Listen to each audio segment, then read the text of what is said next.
स्वामी।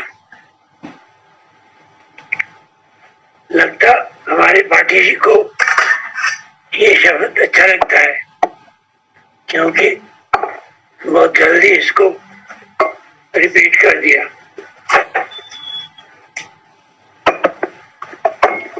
कोई बात नहीं, एक ही बात है,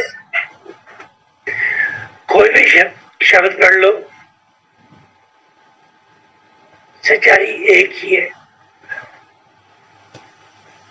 एक ही है सच्चाई। वो क्या है सच्चाई? एक ही है बस, कोई दो नहीं है, एक ही है।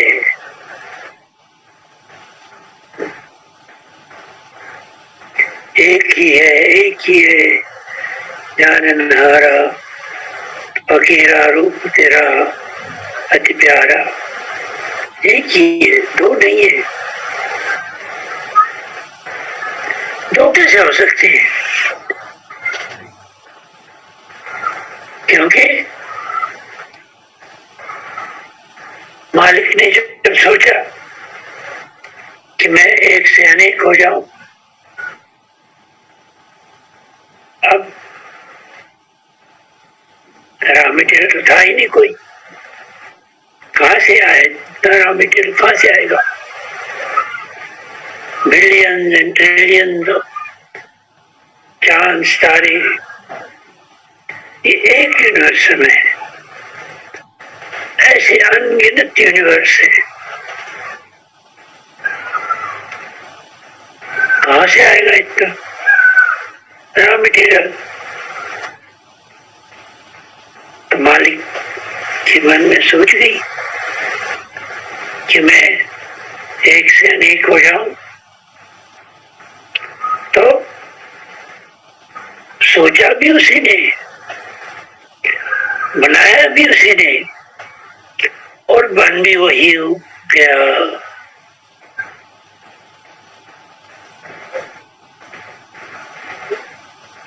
कुम्हार को घड़ा बनाना होता है तो मिट्टी से बनाता है, मिट्टी उसके पास रॉ मटेरियल है। सुनार को जेवर बनाना है, सोना है उसके पास रॉ मटेरियल, सोने से बनाता है। लेकिन मालिक के पास क्या रॉ मटेरियल था? वो खुद ही था। तो सोचा भी उसी ने, बनाया भी उसी ने, और बन भी वही हो गया। तो क्या है? वासुदेव सर्वम, सब एक है, सब कुछ एक है। जिसकी दृष्टि में ये नजर आ गया सब एक है, वो उतर गया, उतर गया। पहाड़ भी वही है, समुद्र भी वही है, सूरज भी वही है, घोड़ा भी वही है, सांप भी वही है, शेर भी वही है, हिरण भी वही है, मनुष्य भी वही है, चींटी भी वही है, हाथी भी वही है। वासुदेव सर्वम, यही एक सच्चाई है बस।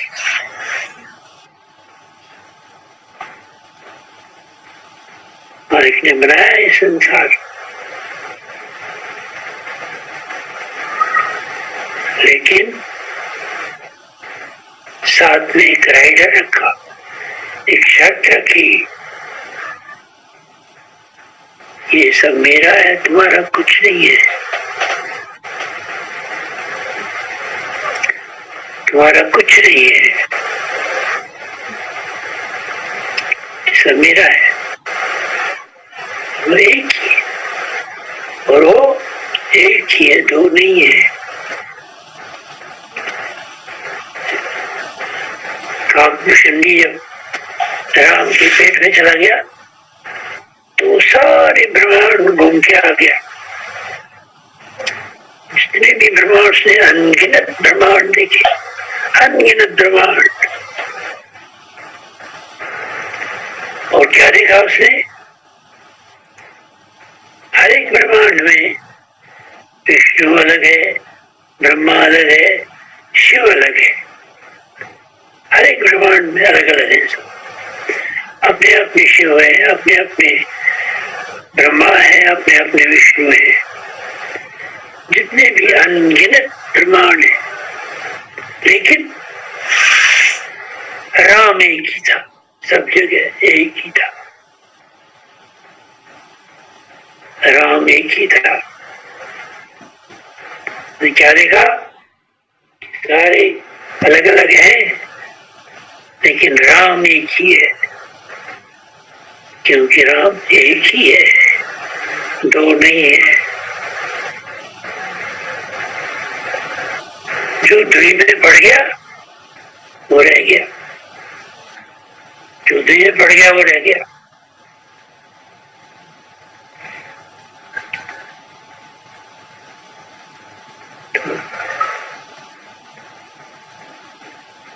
जितने भी शब्द हैं, सारे शब्द में सच्चाई एक ही है, वही एक है, बस वही एक है।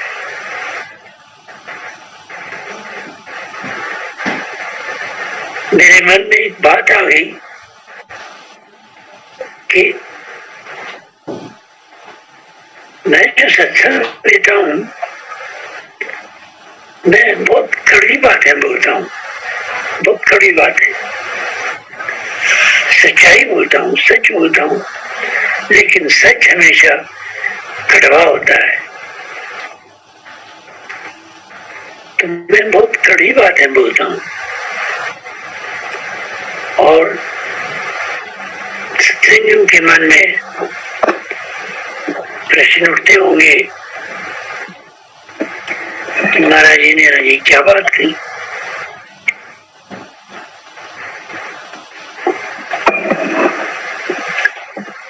मैं सोचता हूँ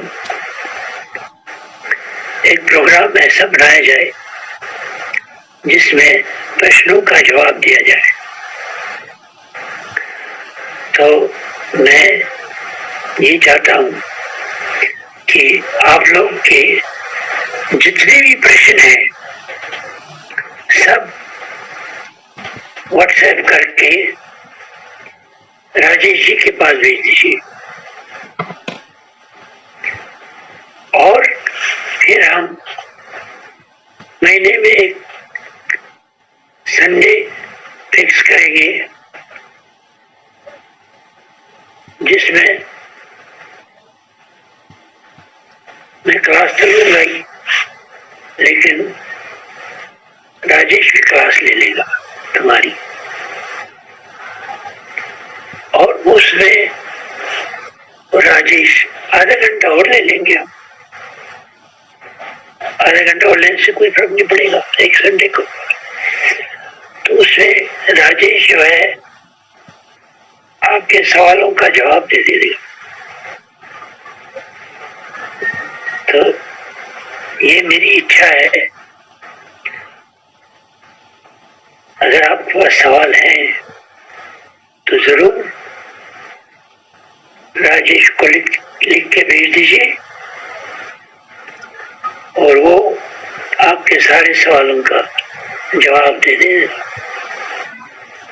उसको सवालों का जवाब देना अच्छा आता है, मुझे नहीं आता है सवालों का जवाब देना। वो अच्छी तरह देता है सवालों का जवाब। तो ये भी एक स्टेप फॉरवर्ड है, स्टेप फॉरवर्ड। तो आज क्या कह रहे हैं दादा दयाल, कोई सुख दुख का नहीं, दाता तेरी है भूल सब, कर्म अपने करते हैं अनुकूल और प्रतिकूल सब।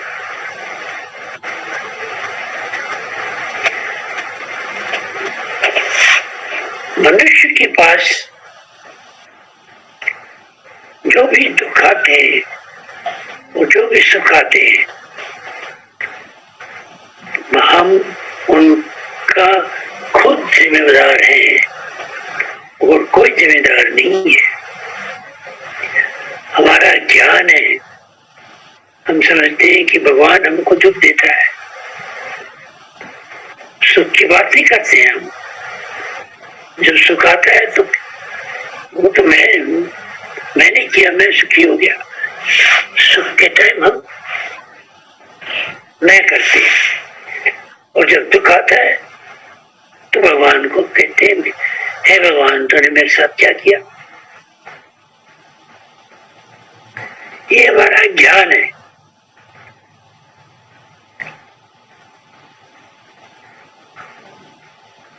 हमारे दुख, हमारे सुख हमारी अपनी करनी है।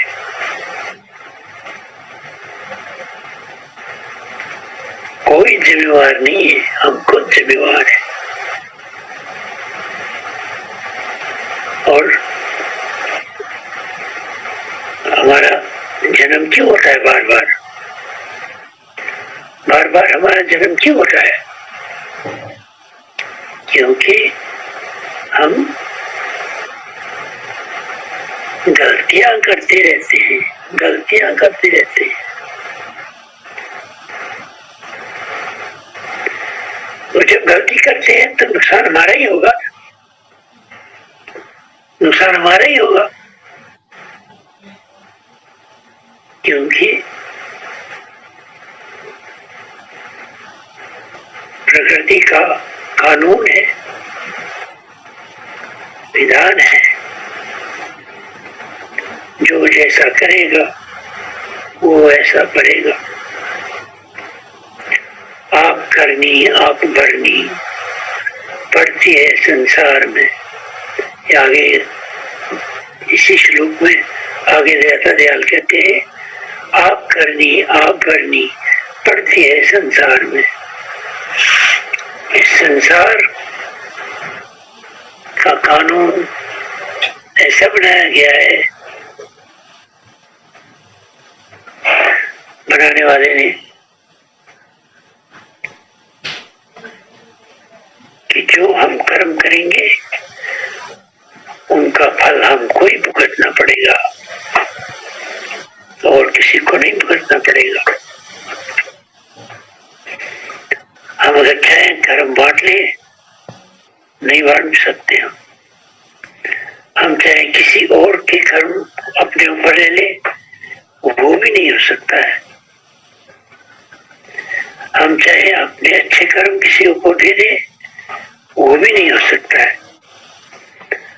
हमारे अपने कर्म है, हमारे बेटे के अपने कर्म है, हमारी बेटी के अपने कर्म है, हमारे पति के अपने कर्म है, हमारी पत्नी के अपने कर्म है। कोई किसी का साथी नहीं है, कोई किसी का साथी नहीं है। इसीलिए दाता दयाल कहते हैं, कोई सुख दुख का नहीं, दाता तेरी है भूल सब। कोई हमारे सुखों का साझेदार नहीं बन सकता, कोई हमारे दुखों का साझेदार नहीं बन सकता है। अपने अपने दुख हमको खुद काटते हैं और अपने अपने सुख हमको खुद एंजॉय करने हैं, भुगतान करने, कर्म का भुगतान करना है अपने अपने कर्मों का।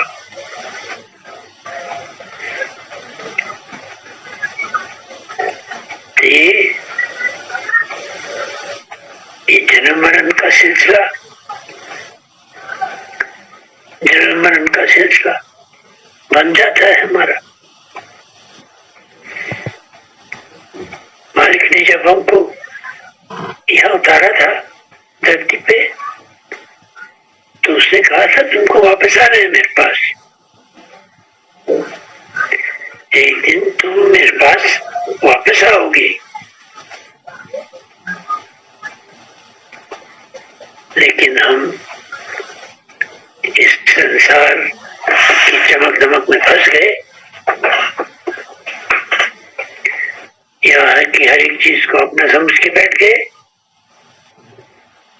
और ये जन्म मरण का सिलसिला चालू हो गया।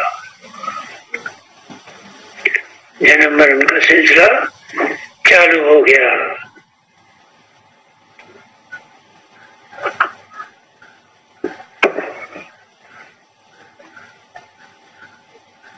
अब इसे छूट ही नहीं पा रहे हम, छूट ही नहीं पा रहे। हाँ, एक बात मुझे याद आ गई, ये जन्म मरण के एक बात है, एक शब्द आपने सुना होगा, जीते जी मर जाना। जीते जी मर जाना क्या होता है? आपने सुना होगा, पढ़ा भी होगा, जीते जी मर जाना। जीते जी मर जाना होता है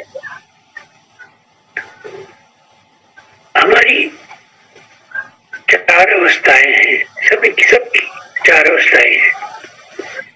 पहली अवस्था है जागृत अवस्था, जो ये है, हम जागृत हैं। जागृत में क्या है? हम मन के अधीन है, मन हमारा कंट्रोल करता है, हम मन के कंट्रोल में है। जागृत अवस्था में हमारा मन जैसा कहे वैसा करते हैं। ये जागृत अवस्था है हमारी। दूसरी अवस्था है स्वप्न की अवस्था। जब हम सोते हैं, सपने देखते हैं, तो वहां भी हम मन के कंट्रोल में है, क्योंकि सपने देखना मन का काम है। वहां भी हम मन के कंट्रोल में है। स्वप्न अवस्था, ये दूसरी अवस्था हो गई। तीसरी अवस्था हो गई गहरी नींद की अवस्था। जब कभी कभी हमको गहरी नींद आ जाती है और गहरी नींद में हम कोई सपना नहीं देखते, कुछ नहीं देखते, और गहरी नींद में हम मन के कंट्रोल में नहीं होते हैं। जागृत अवस्था में मन के कंट्रोल में है, तो हमें सब असर करते हैं। काम, क्रोध, लोभ, मोह, अहंकार, ईर्ष्या, राग, द्वेष, नफरत, बहुत सारी चीजें हैं, बहुत लंबी लिस्ट है। ये जागृत अवस्था में हमको कंट्रोल करते हैं मन, क्योंकि मन हमें कंट्रोल करता है। तो जागृत अवस्था में ये सारी चीजें हमको कंट्रोल करती है। सपन की अवस्था में भी यही हाल है। कभी हम देखते हैं उड़ रहे हैं, कभी देखते हैं हम अच्छे अच्छे खाने खा रहे हैं, कभी देखते हैं हम डूब रहे हैं, कभी देखते हैं गिर रहे हैं, कभी रोते हैं, कभी हंसते हैं, कभी खुश होते हैं। तो सपन की अवस्था में भी हम मन के ही अंदर काम करते हैं। तो तीसरी अवस्था है गहरी नींद की अवस्था। इसको शास्त्रों में सुषुप्ति अवस्था कहते हैं। इस अवस्था में हम मन के अधीन नहीं होते हैं, क्योंकि गहरी नींद में हम एक डेड बॉडी की तरह है। जैसे मरा हुआ आदमी होता है, ऐसे ही हम गहरी नींद में होते हैं। गहरी नींद में हमारा अगर कोई घा भी काट जाए तो हमें पता भी नहीं लगेगा। और गहरी नींद में हम सपना भी नहीं देखते, कुछ भी नहीं देखते ना। गहरी नींद में हमारे पास काम, क्रोध, लोभ, मोह, अहंकार,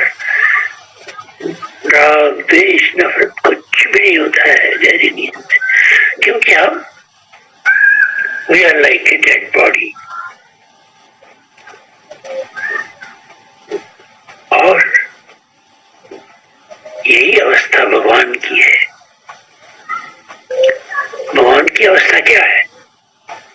भगवान की अवस्था है न काम, न क्रोध, न लोभ, न मोह, न अहंकार, न कुछ भी नहीं। Like dead body.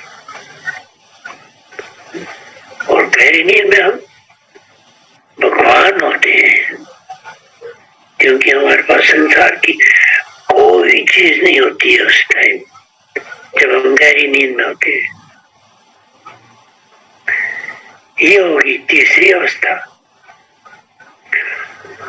अब चौथी अवस्था क्या है? चौथी अवस्था है 1 + 3 = 4। सीधा मैथमेटिक्स है। 1 + 3 = 4 हो गया। एक क्या है? एक है जागृत अवस्था। पहली अवस्था जो है हमारी, वो जागृत अवस्था है। जागृत अवस्था में हम को तीसरी अवस्था आ जाए। तीसरी अवस्था क्या है? Dead body. Like dead body, कुछ नहीं है, न काम, न क्रोध, न मोह, न अहंकार। तो जागृत अवस्था में हमको तीसरी अवस्था आ जाए।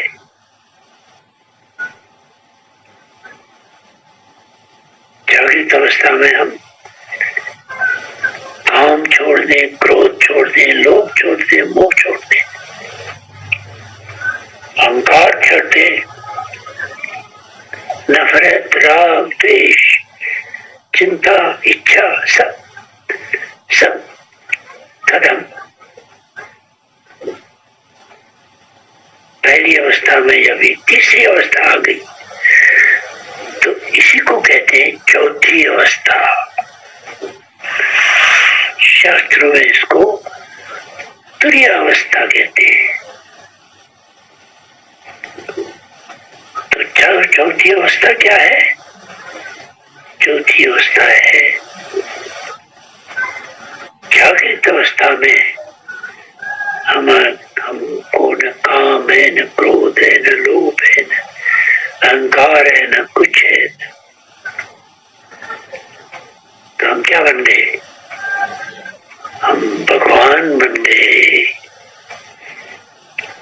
चौथी अवस्था में हम संत बन गए, भगवान बन गए। इसी को कहते हैं जीते जी मर जाना। जीते जी हम मृत्यु की तरह हैं, डेड बॉडी की तरह हैं। जीते जी हमारे अंदर कुछ भी नहीं है, न काम है, न क्रोध है, न लोभ है, न अहंकार है, न कुछ है। तो यही अवस्था है चौथी अवस्था, जिसको हम कहते हैं जीते जी मर जाना। ये अवस्था कब आती है हमारे पास? ये अवस्था हमारे बस की नहीं है, हमारे बस की नहीं है ये अवस्था। ये अवस्था के लिए हमको किसी की मदद लेनी पड़ती है। कोई हमको मदद करेगा तब ये अवस्था हम पा सकते हैं, और वो है सतगुरु। क्योंकि एक सच्चा गुरु इसी अवस्था में होता है, उसने ये अवस्था प्राप्त करी हुई होती है, तभी तो आपको भी इस अवस्था में ला सकता है। जिसने बम्बई देखा हुआ हो वही तो आपको बम्बई दिखा सकता है, बम्बई घुमा के ला सकता है। जो बम्बई नहीं गया हो कभी, तो वो आपको बम्बई क्या घुमा के लाएगा? तो एक जो सच्चा गुरु होता है, संत सतगुरु, वो इस अवस्था में होता है, वही आपको में ला सकता है। गुरु करे आप समान। गुरु क्या करता है? अपने समान करता है। गुरु करे आप समान।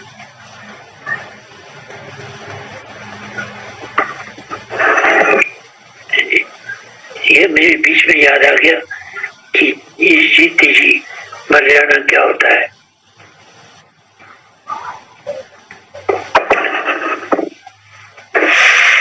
अपना आगे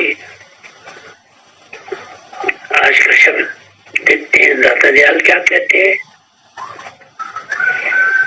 कर्म की प्रधानता की क्या तुझको समझ, कर्म से आनंद है और कर्म ही सुख है।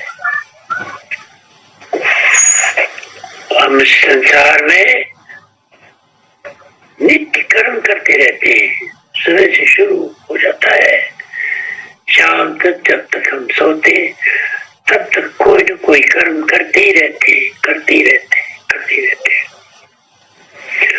कोई अच्छा कर्म करते रहते हैं, कोई बुरा कर्म करते रहते हैं। और ये सारे कर्म, ये सारे कर्म जैसे आजकल हर एक फैक्ट्री में, हर एक दुकान में सीसीटीवी लगा रहता है और सारा रिकॉर्ड हो जाता है। कौन क्या कर रहा है, कोई एम्प्लॉय चोरी तो नहीं कर रहा है, कोई ग्राहक चोरी तो नहीं करता है। सीसीटीवी। इसी तरह भगवान ने भी एक सीसीटीवी हमारे ऊपर लगा रखा है और वो सीसीटीवी 24 घंटे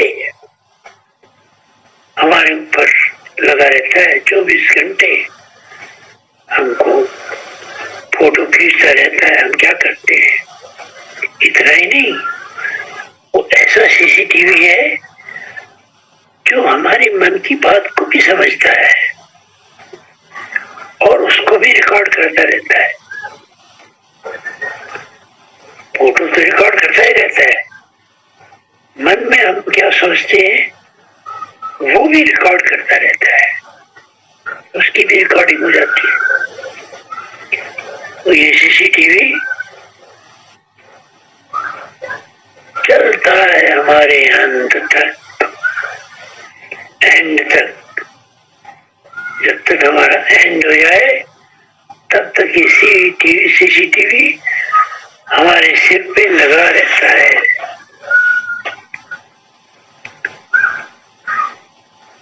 तो एंड में क्या हो जाता है?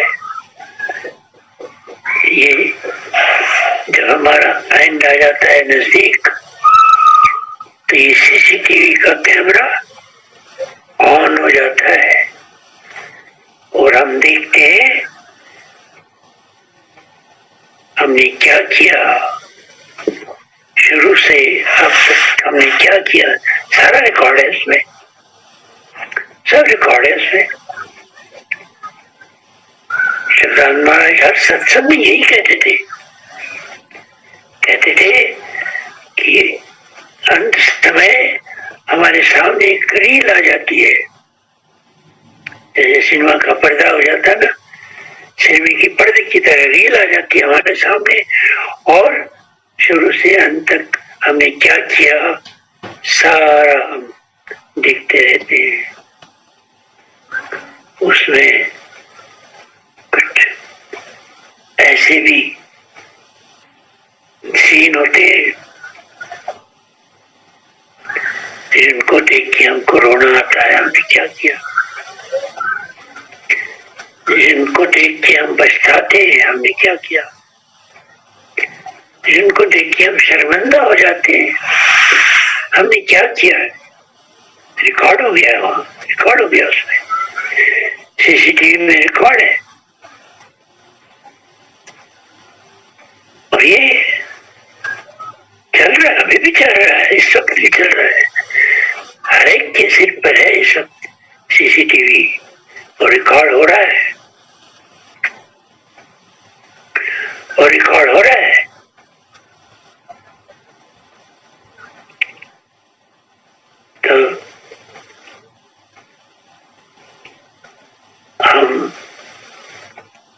समय में देख के शर्मिंदा न हो जाए, पछताए नहीं, रोए नहीं। सरदार महाराज कहते थे हमारी आंखों से आंसू गिरने लगते हैं जब आप रील देखते हैं। तो आज भी रील बन रही है और हमारे हाथ में है कि कैसी रील बनाएंगे हम। तो क्यों ना हम ऐसी रील बनाए, ऐसा सीसीटीवी में रील बनाए कि हमें आगे जाके पछताना न पड़े, आगे जाके शर्मिंदा न होना पड़े। अभी हमारे हाथ में है, एक मौका है, यही मौका है। जो गया समय तो गया जाने दो, लेकिन आगे से हमारे हाथ में है ना, हमारे हाथ में है। हम अपनी भूलों को सुधार सकते हैं। हम सीसीटीवी में ऐसी रील भर दें जो कि जब अंत समय में हम देखें तो हम खुश हो जाएं, हम खुशी के आंसू आ जाए हमारे पास, हमें पछताना न पड़े, हमें शर्मिंदा न होना पड़े। ऐसी रील बन जाए और ये हमारे हाथ में है। अभी फिर पछताए क्या होवत है, ये मौका चला गया फिर तो कुछ नहीं होगा, फिर कुछ नहीं होगा। तो अभी रील बन रही है, अभी रील बन रही है।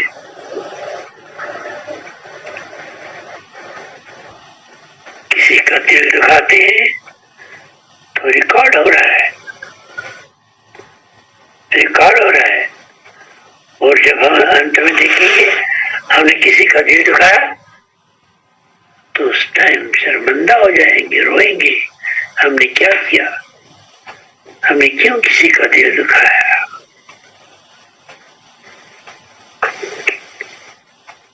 ये रील अभी बन रही है हमारी और हमारे हाथ में है।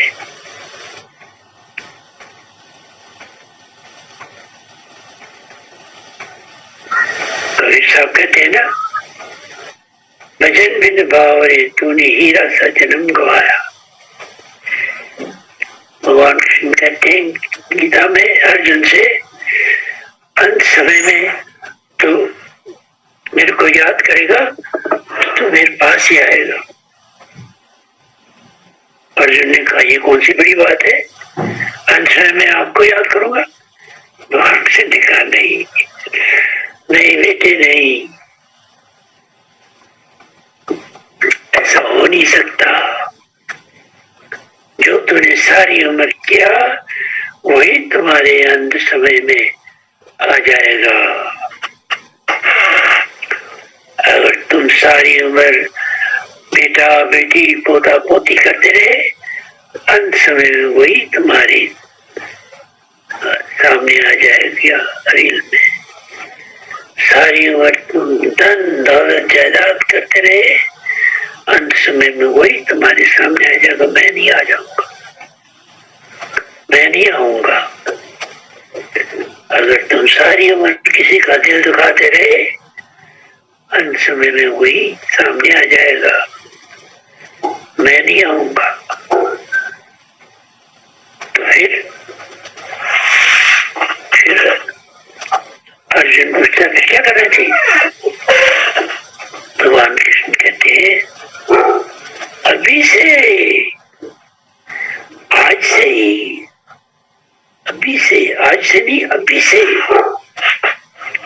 अभी से आदत डालो मेरा नाम लेने की। अभी से आदत डालो, अभी से आदत डालोगे मेरा नाम लेने की, तो फिर अपने आप अंत समय में मेरा ही नाम याद आ जाएगा और वो रील भी बहुत अच्छी बनेगी। सीसीटीवी में जो रिकॉर्डिंग होगी वो भी बहुत अच्छी होगी, बहुत अच्छी रिकॉर्डिंग होगी और अंत समय में हम मालिक के ही हो जाएंगे। आगे क्या कहते हैं नाथाया, ये जगत है वाटिका, करते हैं प्राणी, आगे कहा कर्म के अनुसार इनके कांटे और फूल हैं। ये जगत है वाटिका, करते हैं वाटिका। ये जगत एक रंगमंच है। रंगमंच क्या होता है? Drama theatre. ड्रामा थिएटर में हर एक को अपना अपना रोल दिया जाता है। एक आदमी राजा बनता है, एक आदमी वजीर बनता है, एक आदमी बाप बनता है, एक औरत उसकी पत्नी बनती है, एक बेटा बनता है, एक बेटी बनती है। अलग अलग रोल दिए जाते हैं सबको और उनको रंगमंच में, ड्रामा में काम करना होता है। ड्रामा खत्म हो गया, पर्दा गिरा, सब अपना अपना झोला उठा के अलग अलग जाते हैं अपने अपने घर। कोई इधर से जाता है, कोई उधर से जाता है, कोई उधर जाता है, सब अपने अपने घर जाते हैं। कोई किसी के साथ नहीं जाता किसी के घर, सब अपने अपने घर जाते हैं। ड्रामा में पत्नी बनी थी, बाप बना था, बेटी बनी थी, बेटा बना था, लेकिन ड्रामा खत्म हो गया, अपने अपने घर चले गए सारे, सब अपने अपने। बाप और बेटा बाहर बीड़ी पी रहे होंगे इकट्ठे, क्योंकि बाप और बेटा तो थोड़ी, वो बाप बेटा है, वो तो दो अलग अलग आदमी है। एक बाप बन गया, एक बेटा बन गया। ड्रामे में बाप बेटे बाहर जाके बैठ के दोनों इकट्ठे बीड़ी पी रहे।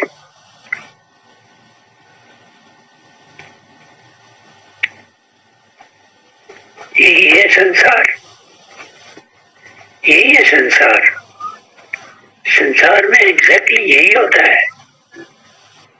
एक बाप बनता है, एक बीवी बनती है, एक बेटा बनता है, एक माँ बनती है। अपना अपना रोल करते रहते हैं। रोल खत्म हो गया, तू कौन मैं कौन, चला गया, खत्म। रोल खत्म हो गया, अपने अपने रास्ते जाओ। अभी तू कौन मैं कौन पहचानते भी नहीं है, फिर एक दूसरे को पहचानते भी नहीं है।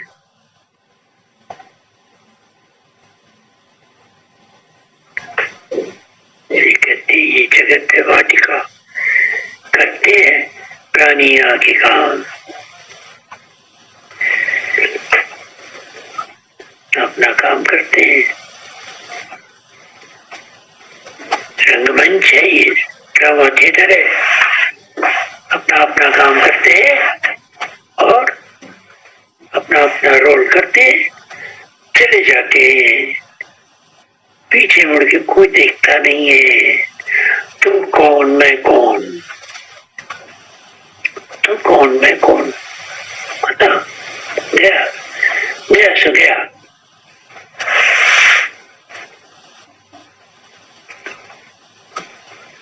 महाभारत में जब अर्जुन का बेटा मारा गया अभिमन्यु, तो रोने लग गया। लाश पड़ी है नीचे, अर्जुन रो रहा है। तो भगवान कृष्ण ने कहता एक बार मुझे दिखाओ ये कहाँ गया, किधर है, कहाँ है, मुझे एक बार दिखाओ। और किसी ने कहा रहने को टालने की कोशिश करी, लेकिन अर्जुन जो है जिद पे अड़ा रहा, बोला नहीं मेरे को दिखाओ कहाँ पर है, कहाँ है, क्या कर रहा है। अच्छा दिखाओ। तो भगवान कृष्ण ने अर्जुन के यहाँ हाथ रखा। अर्जुन चला गया समाधि में, देखता है वहां पर बहुत से लोग जा रहे हैं और अभिमन्यु को पहचानता है। वो बोला अरे हाँ मेरा बेटा है, बुलाता है उसको, अभिमन्यु मेरे बेटे आ जाओ मेरे पास, मैं तुम्हारा बाप हूँ। अर्जुन सुनता ही नहीं है, फिर उस जाके नजदीक जाता है, उसके बोलता है अभिमन्यु बेटे मैं तेरा बाप हूँ, मेरी तरफ देख। अभिमन्यु उसकी तरफ देखता है, ऊपर से नीचे देखता है उसको बोलता है कौन अभिमन्यु, कौन अर्जुन, कौन बेटा, कौन बाप। पता नहीं कितने जन्म में मैं तेरा बाप बन गया, तू मेरा बेटा बन गया, पता नहीं कितने जन्म में तू मेरा बाप, मैं तेरा कौन बाप कौन बेटा। और चलता है आगे, अर्जुन की तरह देखता भी नहीं है। जब वो वापस आ गया तो भगवान कृष्ण ने कहा मैंने कहा था ना मत देख। उसको होश आ गया, समझ गया बात, होश आ गया उसको। यही है संसार, कोई किसी को नहीं पहचानता, सब अपने अपने रास्ते जाते हैं, सब कोई किसी को नहीं पहचानता कौन है कहाँ है। इसलिए कहते हैं दादा दयाल ये जगत है वाटिका, करते हैं प्राणी आगे काम, कर्म के अनुसार इनके कांटे और फूल है। जैसा कर्म करते हैं, जो अच्छा काम करता है उसको फूल मिलते हैं, जो बुरे कर्म करता है उसके हिस्से में कांटे आ जाते हैं।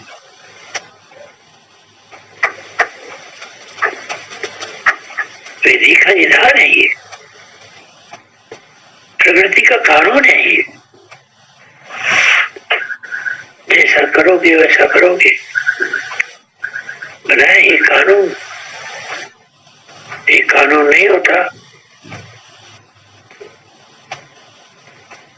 तो मनुष्य जो है अहंकार में गिर जाता है, अहंकार में गिर जाता है। लेकिन ये कानून उसके अहंकार को मिट्टी कर देता है, मिट्टी कर देता है।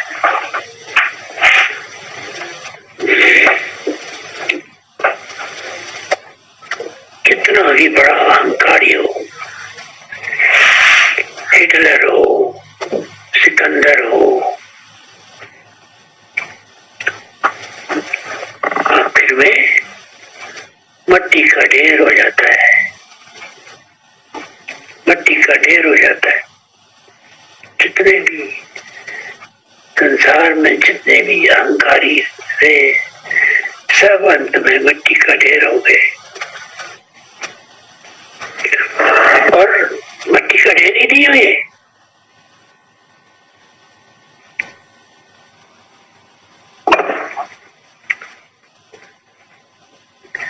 मिट्टी का ढेर ही नहीं हुए, आगे पता नहीं किसी होनी में चले गए, किसी होनी में चले गए, आगे नहीं मालूम।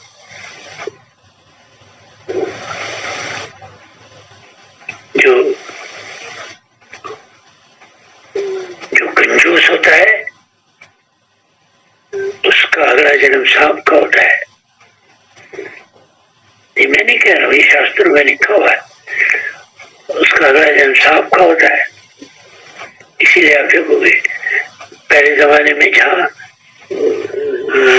जमीन में गड़े में बड़े होते थे सोने के, वह सांप भी होता है, उसकी रखवाली के लिए सांप करता है। वो कौन रखवाली करता था? जो उसका मालिक था जिंदा में, उसने वो संपत्ति जमा करी और जमीन में दबा के रखी और मर गया, खत्म।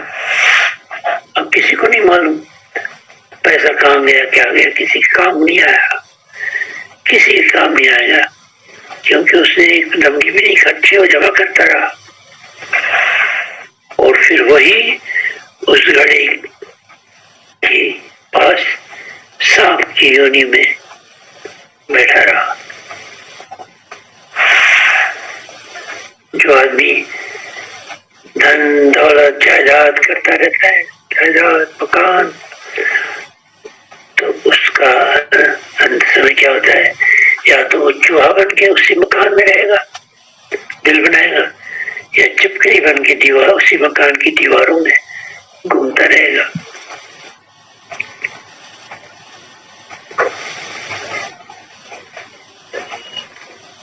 एक सेठ जी थे,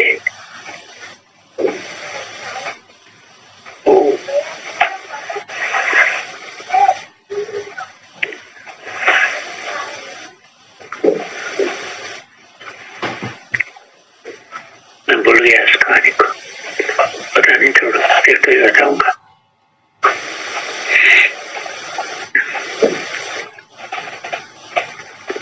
क्या कहते हैं दादा दयाल?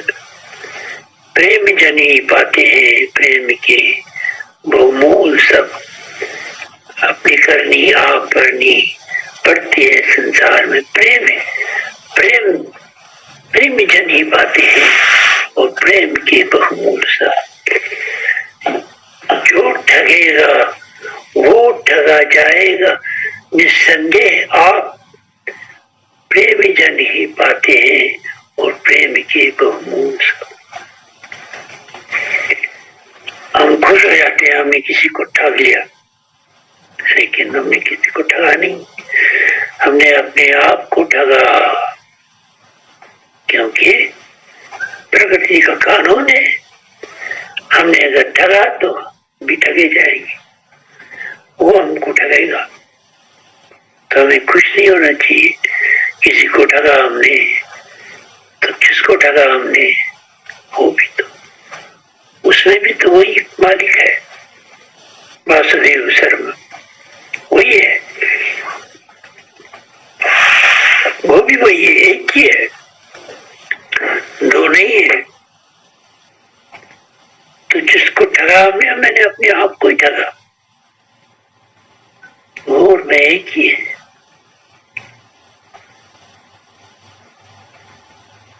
तो फिर क्या रहने वाला है? हमारी जो सीसीटीवी रील बनेगी उसमें क्या रहने वाला है? उसमें रहने वाला है सिर्फ प्रेम।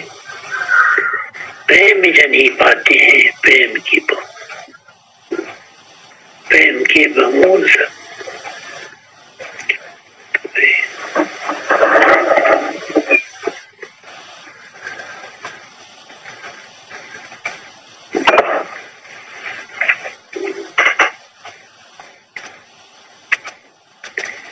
प्रेम ही रहने वाला है बस।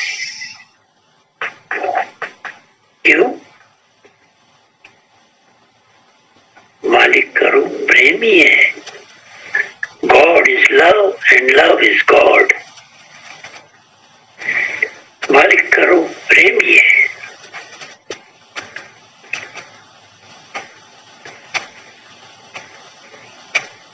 तो जब हमारे अंदर प्रेम प्रकट हो जाएगा तो हम भी मालिक ही बन जाएंगे। We become God, क्योंकि प्रेम, love is God, और जब हमारा प्रेम प्रकट हो गया we become God.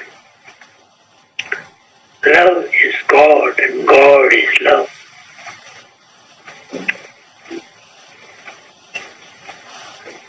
बाबा जी कह रहे थे कि 5 तत्व के बने हैं ना हम सब, धरती वायु जल अग्नि आकाश, 5 तत्व के बने हम। लेकिन एक छठा तत्व भी है, वो है प्रेम। और वो मालिक जो है उस छठे तत्व का बना हुआ है, प्रेम का बना हुआ है। मालिक का रूप क्या है? मालिक का रूप नहीं, रूप कोई है, सब रूप तेरे। मालिक का कोई रूप है ही नहीं, कोई रूप नहीं है उसका, लेकिन उसका रूप क्या है? प्रेम। अगर वो किसी के अंदर है तो प्रेम के रूप में है, प्रेम के रूप में है। प्रेम वो नहीं होता है जो हम अपने बच्चों के साथ करते हैं, वो नहीं, वो मोह हो गया, वो प्रेम नहीं होता है। प्रेम अंदर जागृत हो जाता है। जब प्रेम जागृत हो जाए तो फिर हम सारे दुनिया के बच्चे एक ही जैसे लगते हैं, हमारे ही बच्चे एक ही नजर से सबको देखते हैं हम। वो है प्रेम। तो प्रेम जागृत होना सबकी बात नहीं है। प्रेम जागृत कैसे होता है? प्रेम जागृत होता है जो कोई प्रेमी जन हमको टच करे तो हम भी मैग्नेटाइज हो जाते हैं, मैग्नेटाइज हो जाते हैं। प्रेमी जन कौन होता है? प्रेमी जन होता है सतगुरु। सतगुरु होता है प्रेमी जन। और सतगुरु जिसको टच करे वो भी प्रेमी बन जाता है, मैग्नेटाइज हो जाता है। जैसे मैग्नेट किसी को टच करता है लोहे को, तो लोहा मैग्नेटाइज हो जाता है। इसी तरह प्रेमी जन जिसको टच करेगा वो भी प्रेम बन जाएगा, वो भी प्रेम बन जाएगा।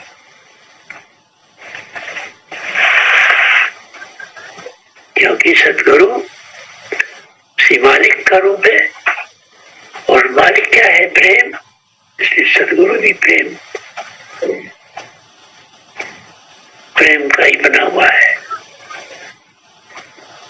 प्रेमी जन ही पाते हैं और प्रेम के बहुमूल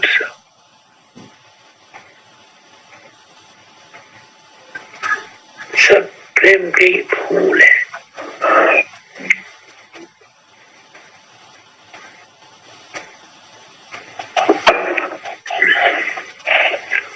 क्या कहते हैं?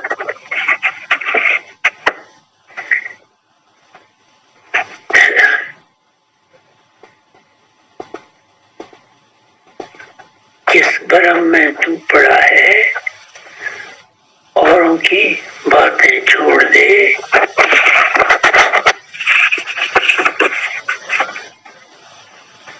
कर्म में लग अपने, कर ले कर्म में अनुकूल सब। राधा स्वामिनी नाम बच, झगड़ों से बच कर रहे सदा। जो नहीं समझा तो पढ़ना लिखना होगा धूल सब।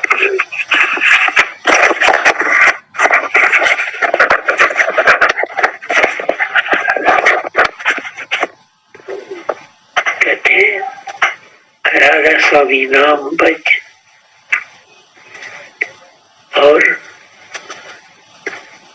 अगर फिर भी समझ नहीं आई तो पढ़ना लिखना सारा धूल मिट्टी हो जाएगा, धूल मिट्टी हो जाएगा। ये दादा दयाल कह रहे, मैं नहीं कह रहा हूँ। दादा क्या कह रहे हैं? अगर फिर भी समझ नहीं आई तो सारा पढ़ना लिखना धूल मिट्टी हो जाएगा।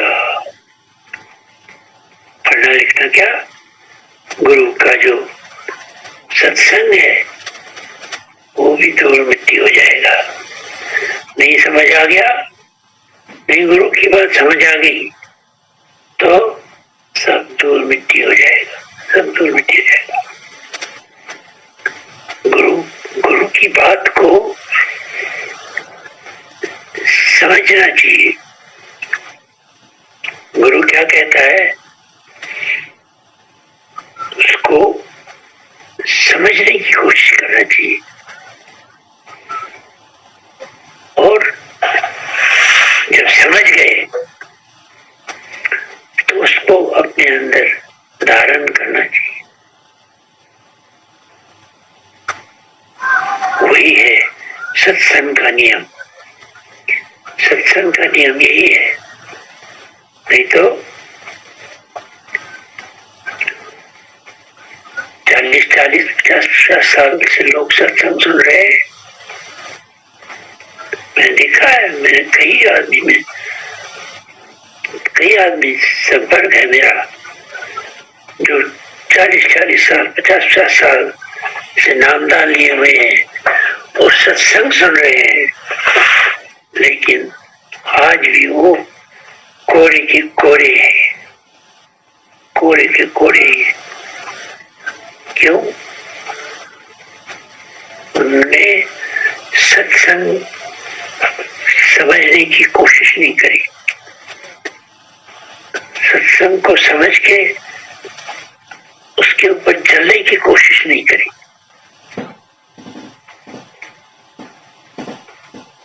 कठिन है रास्ता, है कठिन रास्ता, कठिन रास्ता है, लेकिन एक बार चलना तो शुरू करो, एक बार चलना तो शुरू करो। एक चाइनीज कहावत है, even the longest journey starts with the first step। सफर कितना भी लंबा हो, लेकिन पहला कदम जिसने लिया वो मंजिल तक पहुंच गया, वो मंजिल पा गया। अब जिसने पहला कदम ही नहीं लिया वो कहाँ मंजिल को पाएगा,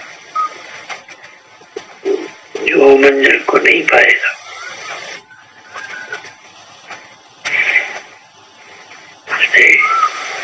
सत्संग की महिमा तब है जब हम क्या करते हैं। आज महाराज जी ने बहुत अच्छा सत्संग दिया, बहुत अच्छा सत्संग दिया महाराज जी ने। चलो जी चलो, खाना खा के चलो, जल्दी देर हो गई। हमारा हम सबका यही हाल है, सबका यही हाल है। मेरे ख्याल में समय हो गया, आज का सत्संग यही समाप्त करते हैं।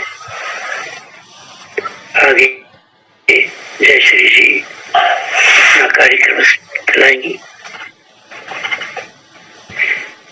राधा स्वामी महाराज जी। आज के सत्संग में महाराज जी ने